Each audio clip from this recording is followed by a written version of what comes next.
कई बार आपने सुना होगा कि कुछ लोग बोलते हैं हम जो सोचते हैं मैनिफेस्ट करते हैं हो जाता है। वहीं कुछ लोग बोलते हैं कि हम तो कितना भी सोच ले भैया पॉजिटिव होता ही नहीं है, उल्टा हम जब जो चीज़ नहीं चाहते वो हो जाता है। ऐसे अलग-अलग आपके मन में सवाल आते होंगे। कोई बोलेगा नहीं हम तो जो सोचते हैं हो जाता है। तो मैंने आपसे कई बार बहुत सारे टेक्निक शेयर किए हैं, तो मैं टेक्निक्स पे नहीं जाऊँगी। कुछ वीडियोज़ मैंने पहले बनाए हैं, आप मेरे वास्तु एंड एलओए के प्लेलिस्ट में जाओ। मैंने 369 technique, 555 technique, water technique, sleep technique, मतलब बहुत सारे टेक्निक्स भी आपको बताए हैं। फिर मैंने आपको कुछ एंजल नंबर्स का बताया है कि उस स्पेसिफिक डेट में भी मैनिफेस्ट करोगे आप तो बहुत स्ट्रांगली हो जाता है, वो भी आपको बताया है। लेकिन अभी जो मैं आपको बताने जा रही हूँ, वो बताने जा रही हूँ कि आपको कैसे मैनिफेस्ट आप करोगे कि ईज़िली चीज़ें मैनिफेस्ट हो जाएँगी based on your birth chart. Birth chart अगर आपके पास है, आपका लग्न चार्ट बेसिकली वो लेके बैठ जाइए। वो देखना है आपका 11वां हाउस। हाउस कैसे काउंट करते हैं ये तो मैंने आपको एक व्लॉग में बता ही दिया है। तो 11वां हाउस देख लीजिए। जो 11वां हाउस होता है ना, वो होता है मैनिफेस्टेशन वाला हाउस। वो होता है आपके डिज़ायर्स का हाउस। आप जो सोचते हो लाइफ में वो आप अचीव कर पाओगे या नहीं कर पाओगे, आपकी इच्छा जो है वो पूरी होगी या नहीं होगी, होगी तो कितनी जल्दी होगी और किस तरीके से होगी, वो ये घर बताता है कि पावर ऑफ थॉट, आप जो चाहते हो सोचते हो मिलेगा कि नहीं मिलेगा, ये वो वाला हाउस है। बहुत इंटरेस्टिंग हाउस है ये। यहाँ पे आपको देखना क्या है कि कौन सा नंबर लिखा हुआ है। उस 11वें हाउस में आप देखोगे कि हो सकता है 2 नंबर लिखा हो सकता है 5 नंबर लिखा हो, तो पहले तो वो चेक कर लीजिए। फॉर एग्जाम्पल अगर आपके 11वें हाउस में लिखा है 1 नंबर, तो यानी कि आपके 11वें हाउस में एरीज यानी कि मेष राशि है। अभी मेष राशि का लॉर्ड कौन है, आप यहाँ स्क्रीन पे देख सकते हैं, वो है मार्स। तो आपको चेक करना है कि आपकी कुंडली में MA कहाँ लिखा है, यानी कि मार्स कौन से घर में बैठे हैं। जिस घर में वो बैठे हैं उस घर से जो जुड़ी हुई चीज़ें हैं, जो उसके एट्रीब्यूट्स हैं, उसका जो बेसिक प्रिंसिपल है, अगर आप उसको फॉलो करते हुए अपना मैनिफेस्टेशन टेक्निक लगाते हो तो आप बहुत जल्दी चीज़ों को अट्रैक्ट कर सकते हो, अपने सपनों को सच कर सकते हो और आपकी लॉ ऑफ अट्रैक्शन की पावर को बढ़ा सकते हो। एक और एग्जांपल लेते हैं। मानिए आपके 11वें घर में लिखा हुआ है 6 नंबर। 6 नंबर डिपिक्ट करता है कन्या राशि को, वर्गो को, और कन्या राशि का लॉर्ड कौन है, वो है बुध यानी कि मरकरी। तो आपको चेक करना है कि आपके चार्ट में कहाँ पे ME यानी कि मरकरी लिखा हुआ है। जिस भी घर में मरकरी बैठे होंगे उस घर के जो एट्रीब्यूट्स हैं उसको फॉलो करते हुए, उसके बेसिक प्रिंसिपल को फॉलो करते हुए आपको मैनिफेस्ट करना है। सिंपल है पर आपको हो सकता है कंफ्यूजन होगी। इस वीडियो को दोबारा सुनिए, ठीक है? 2-3 बार आप सुनोगे तब समझ जाओगे, ठीक है? तो जहाँ पर भी राशि के लॉर्ड बैठे होंगे वो ये सिग्निफाई करते हैं कि इस घर का जो एट्रीब्यूट्स है इसके तरीके से अगर आप मैनिफेस्टेशन का टेक्निक यूज़ करोगे तो आप मैनिफेस्ट कर पाओगे। एंड अनफॉर्चुनेटली एक ग्रह ऐसा है जिसको मैं मानती हूँ बहुत बड़ा हडल, कि अगर आपके 11वें घर में वो राशि बैठी हुई है जिसके मेन लॉर्ड शनि देवता हैं, तो आप कितना भी ट्राई कर लो आप मैनिफेस्ट नहीं कर पाते हो। तो 11वें नंबर के घर पे जो भी राशि बैठी हो, मान लीजिए उसके जो लॉर्ड हैं, लिस्ट से पहले तो आप चेक कर लीजिएगा कि लॉर्ड कैसे चेक करना है राशि के, और फिर अपनी कुंडली में देखिए कि वो लॉर्ड कहाँ पे बैठा है, यानी कि वो प्लैनेट कहाँ पे बैठा है। तो मान लीजिए वो जो प्लैनेट है हाउस नंबर 1 पे बैठा है वो प्लैनेट, तो सबसे पहला जो आपको फॉलो करना है वो है take good care of yourself, क्योंकि नंबर 1 जो है, लग्न जो है वो आप खुद हैं। तो मैनिफेस्टेशन के कोई भी टेक्निक आप यूज़ कर रहे हो, पर अगर आप अपने आप पे ध्यान नहीं दे रहे हो, अपने बालों पे, अपने लुक्स पे, अपने कपड़ों पे, अपनी एक्सरसाइज पे, अपने रूटीन पे, अपनी हैप्पीनेस पे, अपने ओवरऑल हेल्थ पे, आप कैसे दिखते हो, आप कैसे प्रसन्न रहते हो कि नहीं, आप दुखी रहते हो, अगर आप अपने आप पे ध्यान नहीं देते हो, अपने को एकदम पीछे रखते हो, सबके बारे में बहुत ख्याल करते हो, अपना ख्याल नहीं करते, इस केस में आप कुछ भी मैनिफेस्ट अपने लिए नहीं कर पाओगे। तो पहला नियम ये है कि आपको अपना जो है वो खुद का बहुत अच्छा ख्याल रखना है, अपने आप से पॉजिटिव बातें करना है। यहाँ पे आपका ये बहुत काम आएगा। तो जो भी चीज़ें आपको अट्रैक्ट करनी है आप खुद से बात करना शुरू करिए, क्योंकि आप खुद बन गए वो चीज़ जो आपके लिए वो चीज़ों को अट्रैक्ट करेंगी। तो जैसे कि आप खाना बना रही है, मन ही मन में वो सब अच्छी बातें अपने आप को बोलिए जो कि आप मैनिफेस्ट करना चाहते हैं। तो talking to yourself will help here to manifest your dream life, करके देखिए।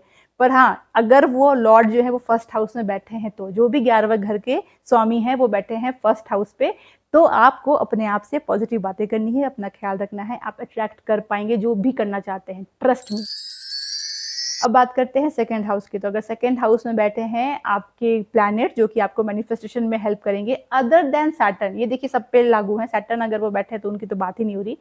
अदर देन सैटर्न अगर कोई ग्रह बैठा है तो कैसे आप अट्रैक्ट करोगे चीज़ों को, पैसों पे लिख करके 10 रुपये का 20 रुपये का नोट लीजिए, जो भी आपकी ड्रीम है उसको उसमें लिख लीजिए और आपको वेस्ट साउथ वेस्ट में जाकर के उन पैसों को रख देना है।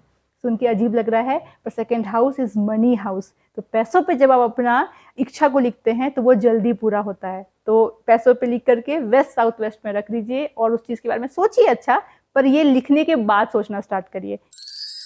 अब अगर जो आपका किस्मत खोलने वाला ग्रह है वो थर्ड हाउस में आपके बैठा है, तो फिर कौन-सा टेक्निक यूज़ करेंगे जो आपके काम जो झट से हो जाए, आपकी इच्छा पूर्ति हो जाए? राइटिंग। तो इन लोगों को ना ये बहुत जल्दी रिज़ल्ट देता है अगर थर्ड हाउस में वो वाले प्लैनेट बैठे हुए हैं तो। तो जैसे 5-5-5 टेक्निक है, 3-6-9 टेक्निक है, जर्नलिंग करना है, ड्रीम्स को लिखना हो, वो सब चीज़ें अफ़र्मेशंस लिखना हो, इन लोगों को बहुत जल्दी रिज़ल्ट मिलेगा। जो लोग कहते हैं ना मैं तो लिखा डायरी में रख दिया, 1 साल बाद देखा तो मेरे वो सारे विश पूरे हो गए। इन लोगों का वो जो विश फुलफिलमेंट वाला प्लैनेट है वो थर्ड हाउस में बैठा होता है। ये थर्ड हाउस जो है राइटिंग को वो डिनोट करता है, तो इससे बड़ी जल्दी इनको रिज़ल्ट मिलती है। अब ऐसा नहीं है बाकी लोगों को रिज़ल्ट नहीं मिलेगी राइटिंग से, मैं यहाँ बात कर रही हूँ कि इनको जल्दी और झट से मिलेगा रिज़ल्ट।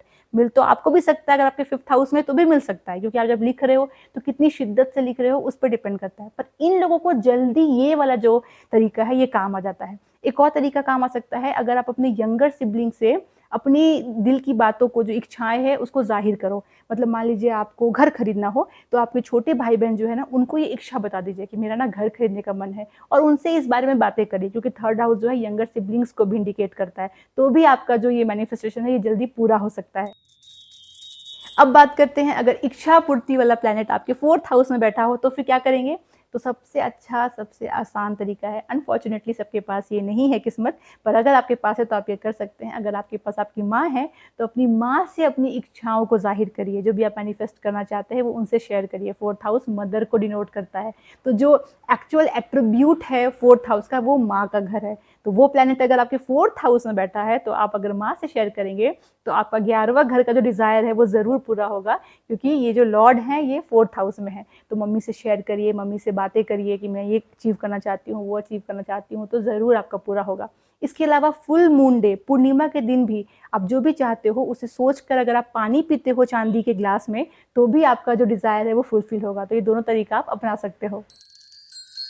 अब बात करते हैं 5th हाउस की। 5th house house of children है, तो अगर आपके घर में आपके बच्चे हैं आप उनसे शेयर कर सकते हो तो भी पूरा होगा। अगर बच्चों से शेयर नहीं करना है अपनी जो इच्छाएँ, या अभी बच्चे नहीं हैं, तो आप बाल गणेशा के साथ कर सकते हैं शेयर।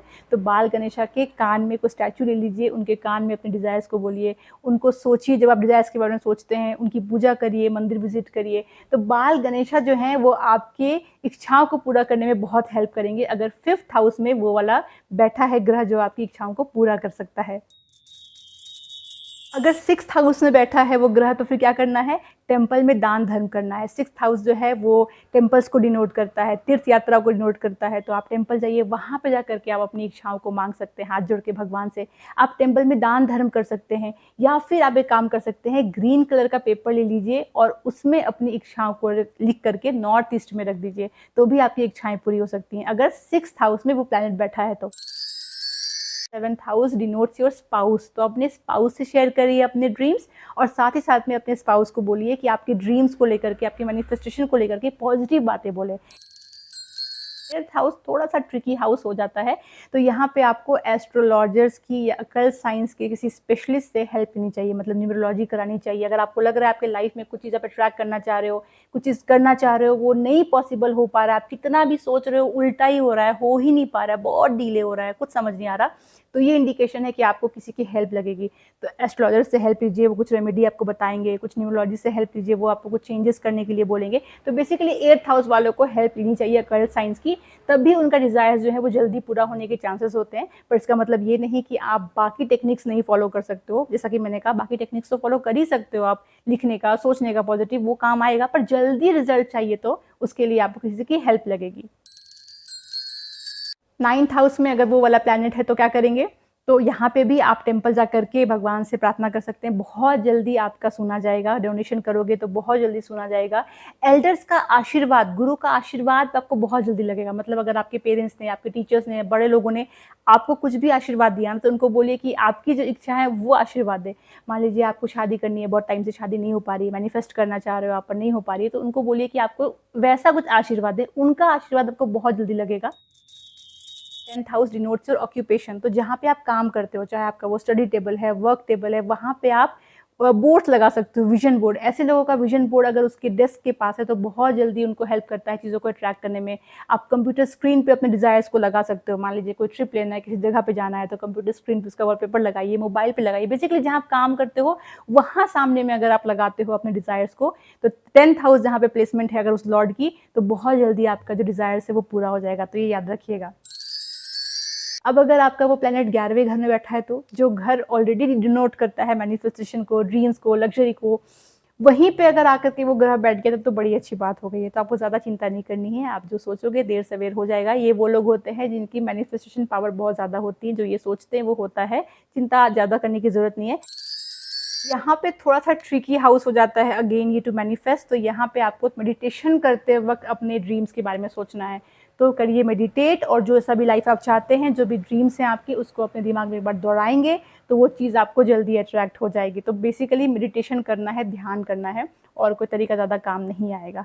तो ये मैंने आपको हर एक घर का बता दिया। वीडियो को फिर से एक बार सुन लीजिए ताकि आपको क्लियर हो जाए कि 11वें घर का नंबर चेक करना है, नंबर किस राशि को डिनोट करना है वो चेक करना है, वो राशि को कौन से ग्रह रूल करते हैं उन ग्रह को देखना है, और वो ग्रह आपकी लग्न कुंडली में कहाँ बैठे हैं उस घर को देखना है, और वो घर का क्या एट्रीब्यूट्स है वो पता करना है। उस एट्रीब्यूट्स को बेस बना करके अगर आप मैनिफेस्टेशन टेक्निक को फॉलो करते हैं तो जल्दी अट्रैक्ट होगा।